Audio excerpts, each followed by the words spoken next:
L'actualité, c'est aussi cet incendie ce mardi dans la commune de Grand-Bassam après l'explosion d'un camion transportant des bouteilles de gaz butane.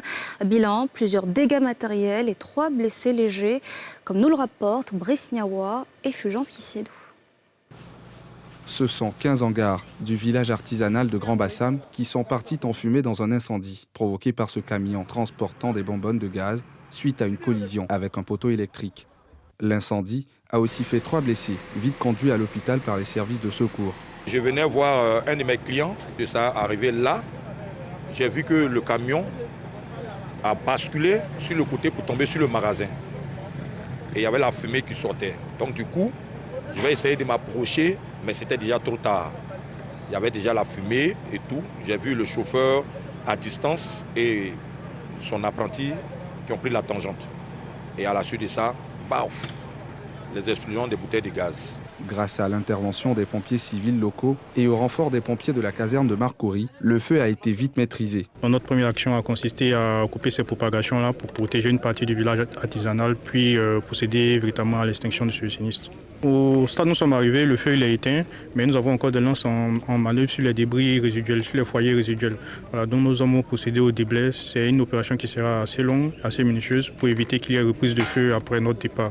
Des artisans ébénistes, menuisiers, sculpteurs et autres commerçants d'objets d'art, dont les ateliers ont été dévorés par les flammes, appellent à l'aide. Tous mes choses sont parties en fumée. Tout, il n'y a même pas un qui est sorti. Vraiment, je ne sais pas. Moi-même là, je suis troublée. Je ne sais pas. Aujourd'hui, nous ne faisons que ça. Nous n'avons pas d'autres activités secondaires. Voir cette activité-là qui nous permet de nourrir nos familles parties en fumée, vraiment, ça nous fait de la peine.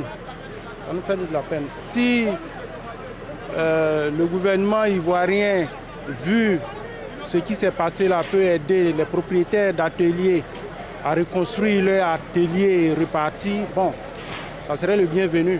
On leur lance cet appel-là, qu'ils nous aident. Les autorités préfectorales et municipales sur les lieux pour s'imprégner de la situation. En venant sur les lieux, c'est de constater de nous-mêmes l'ampleur des dégâts, rassurer les populations, féliciter les forces en présence et dire que les choses sont maîtrisées. Demander surtout à la population de garder son calme et de respecter le périmètre de sécurité qui a été circonscrit autour du lieu du sinistre. Nous allons faire l'état des lieux et voir dans la mesure de nos moyens comment les assister.